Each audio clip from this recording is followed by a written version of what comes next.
Deep within Europe lies the continent's most powerful business dynasty. Their family tree includes bankers, industrialists, politicians, bureaucrats, diplomats, military officials. They own everything from AstraZeneca to the Nasdaq Stock Exchange. They own more than a third of Sweden's entire stock exchange. Their web of companies employ over 1 million people, including almost half of Sweden's entire industrial workforce in the 70s. And today, their empire spans more than $275 billion, far exceeding Jeff Bezos, Elon Musk, or even Bernard Arnault. They've got ties to the richest, most powerful people in the world. From the White House to the World Economic Forum, this clan has their tentacles everywhere. And yet, you've probably never heard of their name. You won't find a single one of them on the Forbes billionaire list. And that's because they've worked very hard to stay in the shadows, hardly ever making any public appearances or interviews. Why? Because getting to the top is messy. And getting to the point where you own the entire continent of Europe, you're gonna have a lot of skeletons in your closet that you'd rather not have the masses know about. We don't want to stroke up any envy or any antitrust talk now, would we? Stay dangerous and say hello to the Wallenbergs, the family that owned all of Europe. Shout out to this member of the channel for suggesting this video idea, and let me know what video I should do next in the comments below.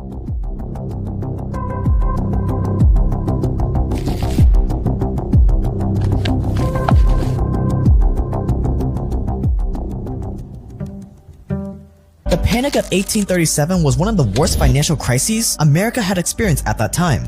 Falling cotton prices, bad harvests, and inflation led banks to fail, businesses to go bankrupt, and unemployment to skyrocket. It was a nightmare for American bankers, but it was a very important lesson for a young naval officer from Sweden. His name was Andre Oskar Wallenberg.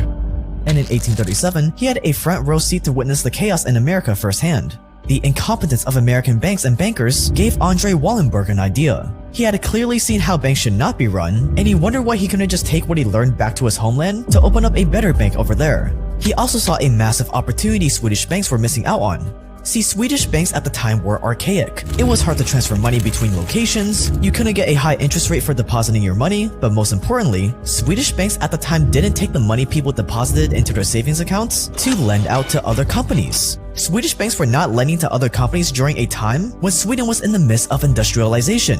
Corporations were becoming a thing. Multinational corporations were becoming a thing. Sweden's railroad network was being built, and Sweden's economy was skyrocketing. All these opportunities needed funding, but none of the existing banks were meeting the need.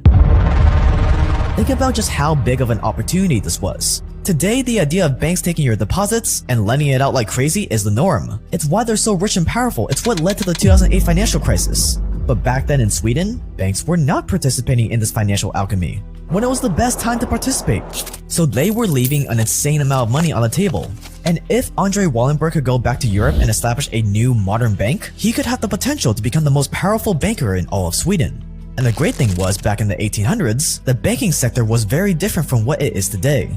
Today, one doesn't simply decide to go and open up a bank. Today's banking sector is so regulated, it requires so much capital that's almost impossible to do unless you either partner with an existing bank or you're already rich and powerful to begin with.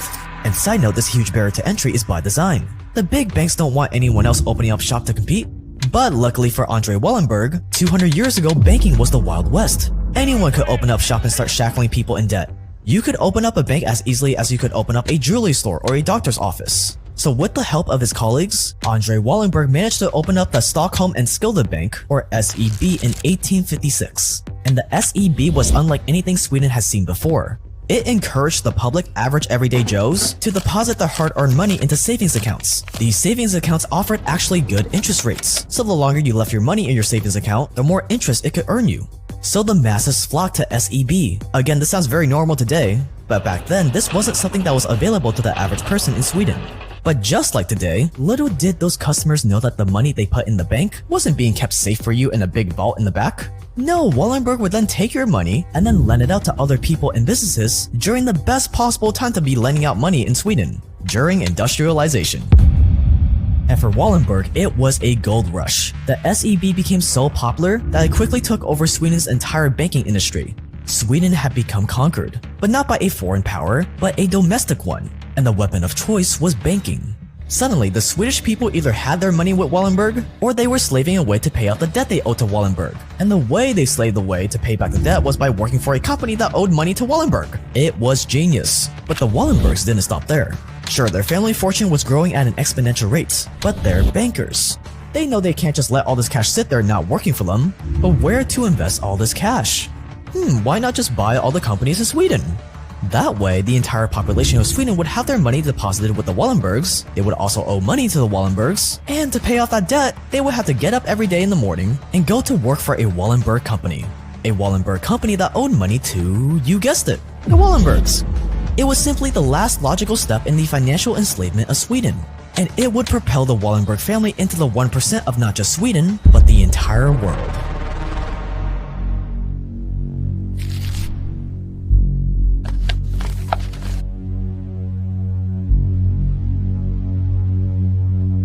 The Wallenberg family started buying majority stakes in hundreds of Swedish companies. They call it, quote, the liberal transformation of Swedish society, end quotes. From railways to factories to international trade and LLCs, there was not a major company in Sweden that the Wallenbergs didn't have some stake in. But in 1916, they ran into a problem. The Swedish government started seeing the danger of allowing banks to own major businesses, while also getting those businesses and people in debt to them. So the Swedish government passed a law that made it nearly impossible for banks to own long-term shares of industrial businesses. But the Wallenbergs weren't so quick to give up.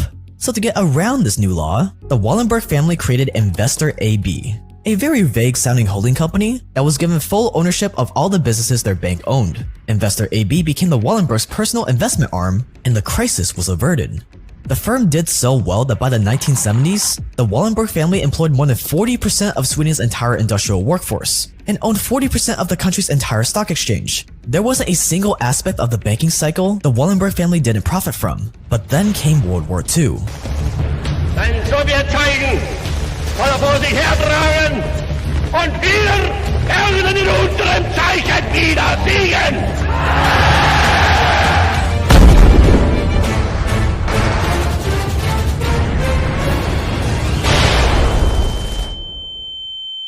And the Wallenbergs were left with a decision. Which side of the war would they profit from? The Allies or Hitler? So the Wallenbergs decided to take a page out of the Rothschilds' playbook and said, ¿Por qué no los dos?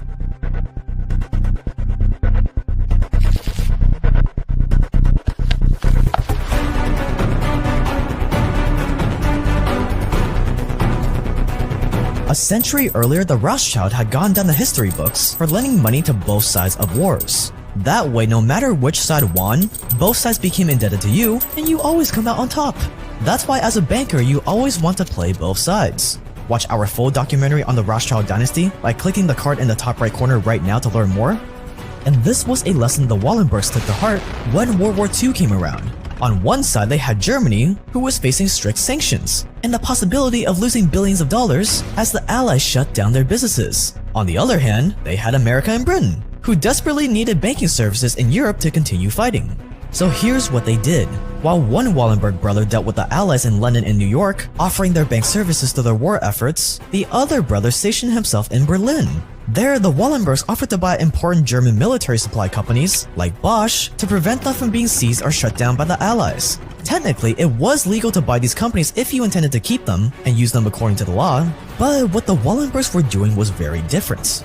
Instead of buying and keeping these companies, they signed agreements that stated that they promised to sell the companies back to Germany as soon as Germany wanted them back, in exchange for a fat fee, of course. Not only did the Wallenberg family keep Germany's most important companies safe from the Allies in exchange for money, they went to extreme lengths like running black market operations and money laundering to ensure that they could keep making money on both sides of the war. Now, it would be unfair not to mention that one Wallenberg, Raoul Wallenberg, actually saved between 4,000 and 35,000 Jews during World War II by issuing them Swedish papers. He later died in prison after being captured by the Soviet Union. But playing both sides became so profitable for the Wallenberg family that more than 50 years later, they were still using the exact same playbook.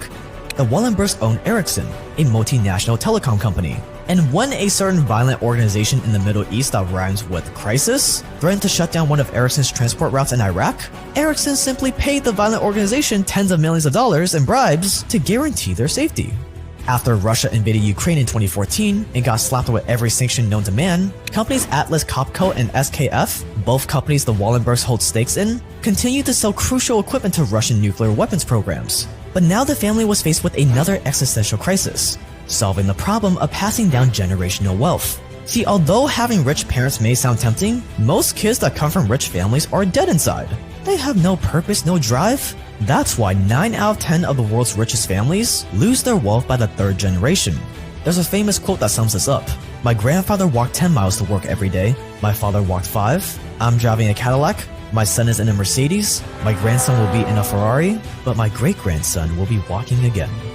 So the Wallenberg family had to find a way to escape the curse of the 3rd generation.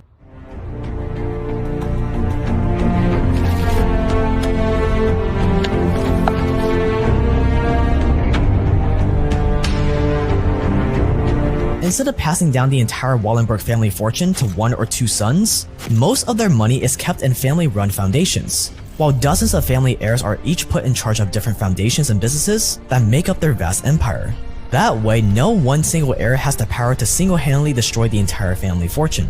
And before any of the Wallenberg family members reach a management position, they're required to actually spend time working in the company to gain real-life experience.